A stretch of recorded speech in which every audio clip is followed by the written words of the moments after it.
We elect our legislators to regulate and to look out for our interest in Columbia.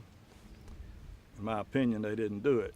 But I think the legislature owes the people a duty of care for future generations, as well as immediate exploitation. Listen to your constituents. Listen to the citizens of this state, because they're saying pretty loud and clear that protecting our rivers does not have to go against protecting our farmers. They can go together.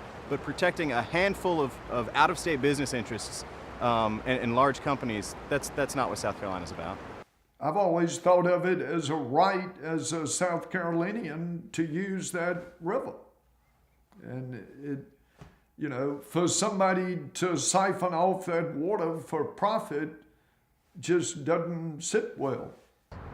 Well, there's an exemption now for large agriculture use that allows them to come in with no public notice and to use whatever quantity they want from our rivers. And that's not right. In fact, that's not even the same restriction that's put on industrial use, which must apply for permits and public notices and be issued permits by DHEC and so forth.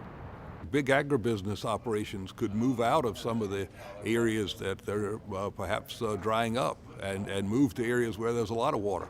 So I think there's a potential for a huge degradation of this property, which we ought to think of as owned by all of us, a common resource that's available to everybody and not something that can be scooped up by big farms and agribusiness operations. So this is a real threat for the future. If just suppose I wanted to put 3 or 4 more chicken houses back up here on this farm, I have to go to every one of my neighbors and get a signed notice saying that it's okay for me to build chicken houses on my own property. On my own property that I bought, paid for, pay taxes on, but I still have to contact every one of my neighbors, and it takes a year right now today, it takes a year to get a permit to build one chicken house. But yet we can get a registration to suck water out the river with nobody knowing. Explain that to me. How does that work out? Politicians often do things, it'll look good while I'm in office. 20 years from now, they'll probably have changed that, but for the short term, it'll look good. Well, we need to look for the long term. And when you're dealing with the environment and ecology, you can't quickly shift back and correct the damage that you've done.